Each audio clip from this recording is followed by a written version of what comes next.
Sí, yo creo que hoy, así como en muchos partidos de esta competición hemos estado bien, o sea, hoy hemos estado bien, no así como en muchos partidos de la competición. Es verdad que no empezamos nada bien, hemos ido remando a contracorriente, no hemos podido pues, sacar los partidos como nos hubiese gustado al principio, pero bueno, al final, a base de orgullo, hemos ido sacando las cosas adelante. Hoy creo que ha sido el mejor de los partidos en esta fase de grupos.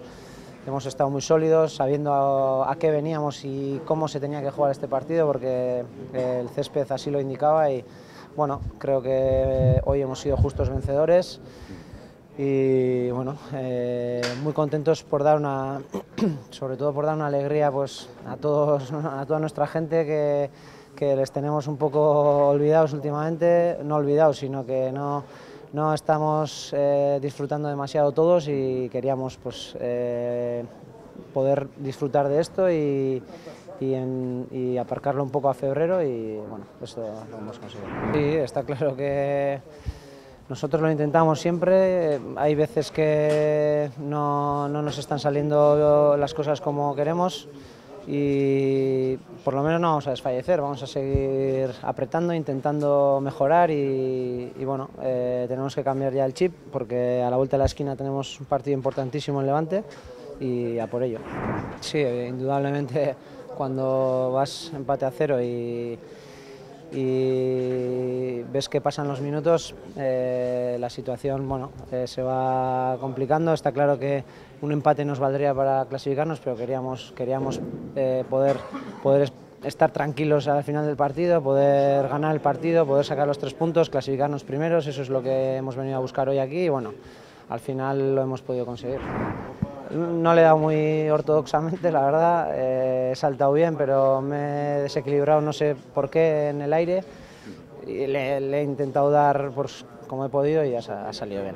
Sí, además, bueno, tenemos un viaje largo, poco descanso, volvemos a jugar fuera y hay que mentalizarse muy rápidamente que tenemos un partido importantísimo el domingo, y bueno, intentar descansar lo mejor posible y a preparar el partido en las mejores condiciones posibles. Sí, indudablemente, al final, cuando ganas y cuando consigues objetivos, pues esto te refuerza, y para nosotros era fundamental esto. Bai, argi dago, gaurko partidua nahiko txukuna izan dela. Nik uste merezita irabazi dugula.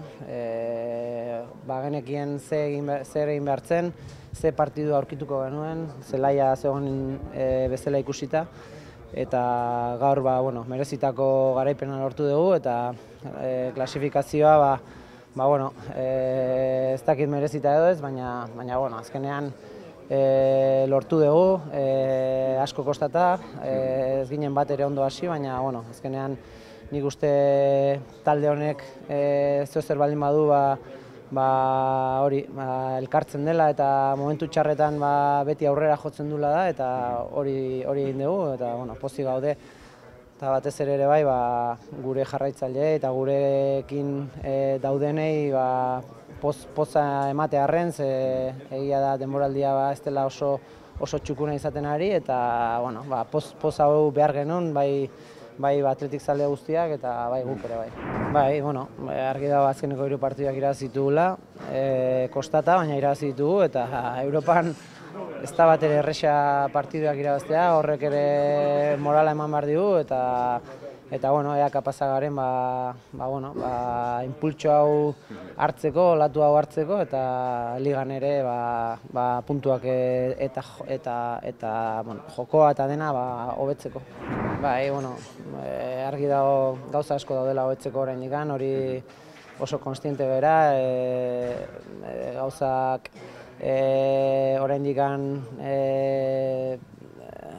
bai defentsiboki agian txukuna egon gara, hobeto egon gara, baina aurrean nik uste gauzak hobetu behar direla, eta hortan konstiente gara, baina argi dago egoera ez denean hain ona, hasi behar duzu atzetikan hasi behar da, eta hortan gaur eta beste gunean ondo eginen, eta bueno, nik uste hori dela bidea, pixka bat atzetikan ondo asentatu eta hortikan aurrera jun. Bueno, falta lateral bat izan da, ondo salto egin dut, baina hor airean ikuste pixka desekilibratu nahi zela, ezin izan diot nahiko behar den lekuarekin eman, baina bueno, jo ahal izan diot eta bueno, saiatu naiz porteroaren gainetik botatzen, baina bueno, hori egia da oso ondo atera dela eta nahiko zorte pixka bat ere eduki dutela. Segituan daukagu ja partidu hori eta argi dago ligako ibilbidea hobetu nahi dugula eta bueno, hori igandean hasten da.